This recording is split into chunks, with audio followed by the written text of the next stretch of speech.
What's Michel Ancel been working on for the last 16 years?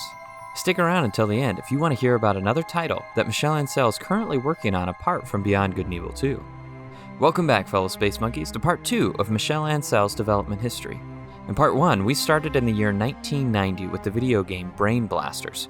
We made it all the way to 2003 when Michel Ancel was the director for the original Beyond Good and Evil. By the way, this is the Mildly Morose Man, otherwise known as Dan, or Dan the Man, whichever you fancy. Let's dive right into another thought-provoking video on the developers of Beyond Good and Evil 2. After this, I hope all of you will join in on the discussion over at the Reddit page or the Discord. In 2005, Michel Ancel was a creative director and game designer behind a game that still used the Jade engine, originally built for Beyond Good and Evil. Somewhere in the uncharted reaches of the Pacific Ocean. This is it, the island of the skull. Thousands of miles from civilization. This island gives me the creeps. There lies an island where men do not go. For good reason. Oh my god! This was a contract title for Peter Jackson's King Kong, the video game. The game was originally released for the PS2, Xbox, PC, Xbox 360, and has been praised for its stunning visuals and sound design. The game followed the movie's narrative as a first-person shooter action-adventure game with some puzzle mechanics that feature shorter portions where the player was able to take control of King Kong. It was only a 6-hour game, but the game is known for quality, not quantity. The game stands out for not having any HUD to inform the player of their health or ammo. This was so that players would become fully immersed in the gameplay and story following Jack Driscoll, the main character. The next few years of game development are sort of lackluster. In 2006, 2007, and 2008, the games Rayman Raving Rabbids, Rayman Raving Rabbids 2, and Rayman Raving Rabbids TV Party were all released in these consecutive years. All of these games are very similar, so I will go into more detail on the first game and quickly skim over the second two. Michel Ancel is credited with involvement in the character design of these three games, and of course these games were all based in the world that he originally created. But this was not necessarily the next game that Michel Ancel wanted to create. FrameRater has published a wonderful documentary on the topic, but for our discussion here, it is enough to recognize that Michel Ancel was initially working on Rayman 4, a mainline sequel in the Rayman franchise. But with the launch of the Nintendo Wii back in 2006, Ubisoft shifted their focus to creating a launch title for the console that they thought would bring a revolution to the gaming industry. With the Wii only 4 months away, development consisted of reallocating the assets that had been created so far in order to create a minigame every 1 to 3 days until launch. So the game devolved into something akin to a Mario Party game with about 70 minigames. They finished the title in time for it to launch alongside the Wii in 2006, and it sold like hotcakes, along with the new system. The game was a multi-platform release that launched on just about everything. Seriously though, this game was released on the Game Boy Advance up through the Xbox 360. It was a drastically different game on the Game Boy, but Ubisoft obviously wanted to popularize the Rayman brand.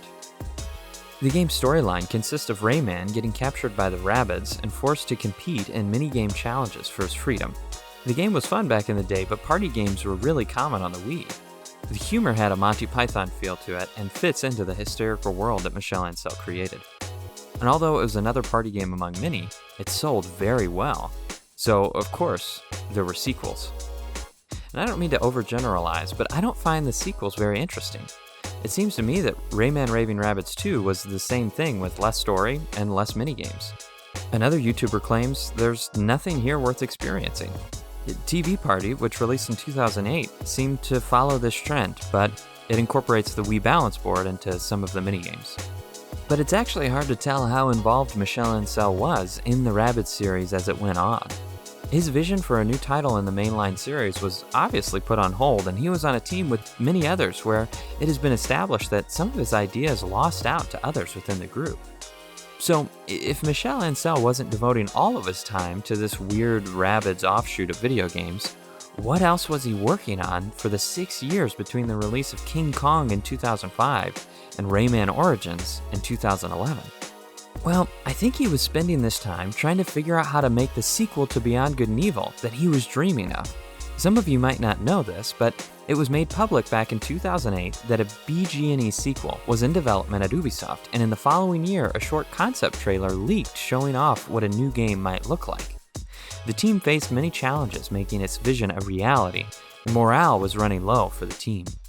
The game was inevitably delayed for years, leaving fans wondering if they'd ever be able to return to the world of Beyond Good and Evil in a new sequel. I'd like to dive into this history in another video, but it's safe to say this project was probably tying up Ancel's time throughout the Raving Rabbids years. With this history as a backdrop, Michel Ancel was obviously trying to make a statement with the title of the game that released in 2011, Rayman Origins. Michel Ancel is credited with the concept, design, and direction for this multi-platform release. While this game did not pick up the vision for a new game in the mainline series, it did return to its colorful, challenging, platforming roots that was established by the first game in the series in 1995. The game was developed in Ubisoft's UbiArt engine and featured stunning, colorful, hand-drawn characters and settings. It is known as a challenging platformer, but this game provided generous checkpoints in order to jump right back into the action. Shaun Mcinnis over at IGN praises the game for all of these elements along with its tight and responsive controls. The game generally has good pacing, except for the boss fights, which are sometimes super challenging and sometimes way too easy.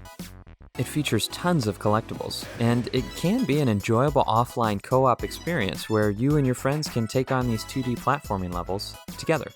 In 2013, the Rayman reboot received a sequel by the title of Rayman Legneds. Michel Ancel was again the man behind the concept, design, and direction for this title. It was initially supposed to release on the Wii U as a timed exclusive, but just a couple of weeks before launch, Ubisoft announced that the title was delayed so that it could be a simultaneous release across multiple platforms. The game had a simple story, but of course the game is really about the gameplay. And here, you get more of what was so good in Rayman Origins, with a couple of new ideas thrown in. It has a non-linear level design, where the player can choose, with a good deal of freedom, which level to take on next. Initially envisioned for the use of the Wii U gamepad, the character Murphy was created for a second player to control on the touchscreen, while another player controlled Rayman on the television. Derrick Bitner from Gamexplain praised the game's level design in general, but the game's music levels stand out as an enjoyable gameplay experience.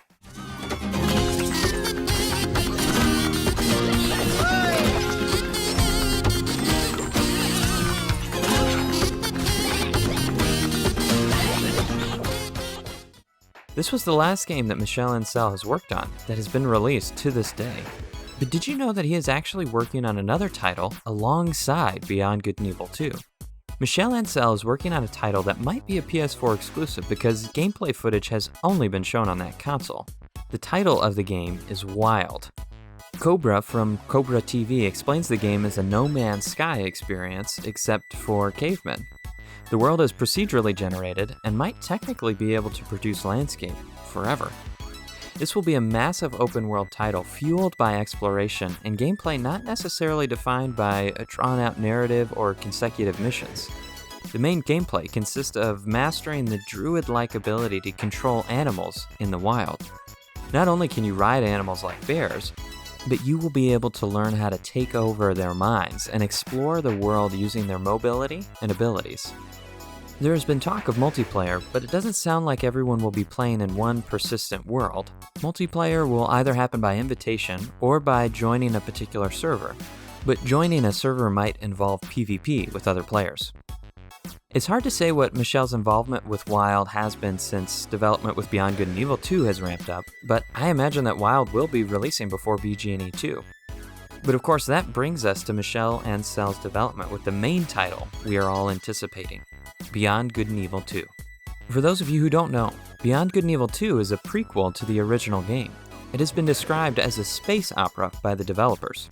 So the game will consist of a massive world with interplanetary space travel, along with a compelling narrative with memorable characters. Hopefully we will learn more about Jade's backstory, the DOMs, and the alpha sections. We do not have a release date yet, but this game has a lot of promise, and we're all hoping the team at Ubisoft can deliver. Now, having looked at the development history, I want to engage in discussion with all of you before I make a conclusion video. So, based on the development history of Gabriel Schrager, Guillaume Farrell, and Michel Ancel, what are some of your speculations about Beyond Good and Evil 2? Is there anything from the history that gives you hope for the new game? Anything that has you worried about the new development? Were there any themes you saw in the history that might affect Beyond Good and Evil 2? I've got thoughts on the subject, but I want to hear yours first. Drop a like if you enjoyed the video at all, and a dislike if you didn't. But thanks for watching, and be back for the next one if you want to stay up to date on all things Beyond Good and Evil 2.